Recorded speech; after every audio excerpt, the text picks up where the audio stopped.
एक बार एक छोटे से गांव में एक बूढ़े आदमी बूढ़े का निवास था, जिसे उसकी बुद्धिमत्ता और दयालु दिल के लिए जाना जाता था। वह अक्सर गांव वालों, खासकर बच्चों के साथ दिलचस्प कहानियां साझा करता था, ताकि उन्हें महत्वपूर्ण पाठ सिखा सके। एक दिन एक छोटे लड़के नेम्ड रवि ने बुद्ध के पास जाकर पूछा, बुद्ध अंकल, क्या आप हमें एक बहुत दिलचस्प कहानी सुना सकते हैं जो केवल 4 मिनट तक चले? बुद्ध ने गर्मजोशी से मुस्कुराया और सिर हिलाया। एक ऐसी कहानी साझा करने के लिए तैयार जो एक गहरा प्रभाव छोड़ देगी। उसने अपनी कहानी इस प्रकार शुरू किया। बहुत समय पहले एक राजा था जो बहुत लालची था और कभी भी उसके पास जो कुछ था उससे संतुष्ट नहीं होता था। उसने आगे समझाया, एक दिन राजा ने एक जादुई नदी के बारे में सुना जो उन लोगों की इच्छाएं पूरी करती थी जो उसका पानी पीते थे।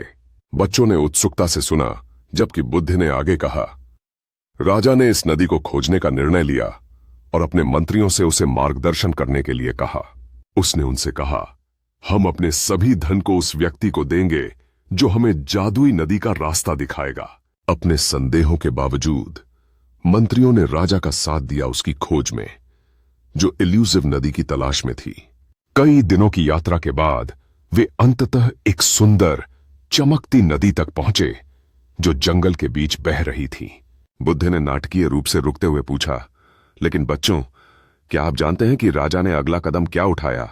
उसने समझाया, राजा लालच से अभिभूत होकर बिना परिणामों के बारे में सोचे पानी पीने का निर्णय लिया। गांव वाले करीब झुक गए जब बूढ़े ने बताया।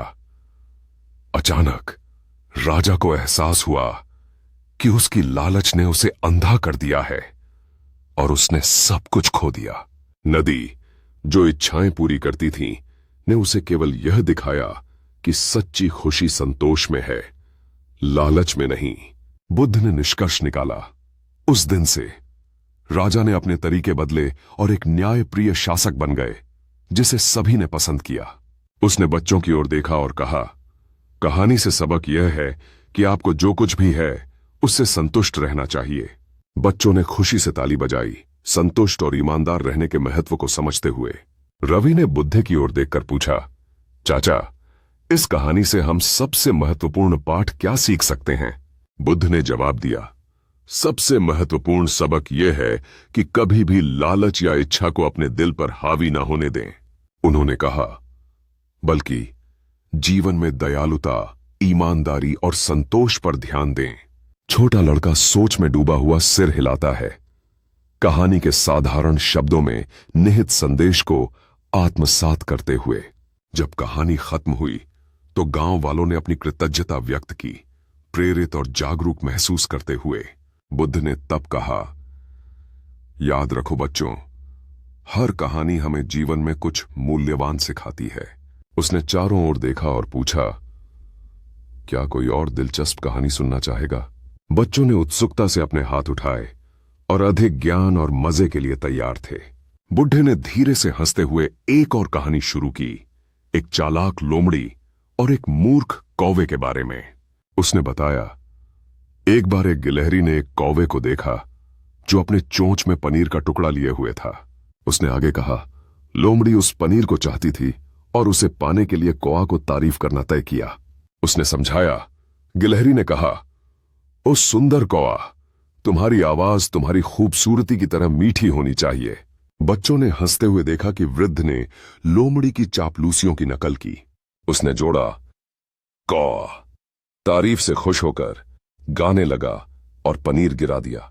गिलहरी ने जल्दी से पनीर चुराया और भाग गई, जिससे चापलूस और लालच के बारे में एक सबक मिला। गांव वालों ने नैतिकता का आनंद लिया और कुछ ने तो आपस में समान कहानियां सुनाने की कोशिश भी की। बुद्ध ने मुस्कान के साथ मजेदार सत्र का समापन किया, कहते हुए, कहानियां सीखने का सबसे अच्छा तरीका है। उसने बच्चों की तरफ देखा और कहा, हमेशा ध्यान से सुनो और कहानियों से सीखो। बच्चों ने समझदारी से सिर हिलाया और एक और दिन और कहानियां सुनने के लिए उत्साहित थे। जैसे ही सूर्य अस्त हुआ, गांव वालों ने बुद्ध का धन्यवाद किया।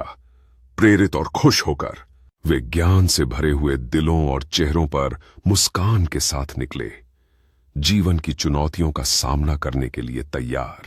बुद्ध ने धीरे से मुस्कुराया, यह जानते हुए कि उनकी कहानियां कई पीढ़ियों तक सिखाती और मनोरंजन करती रहेंगी।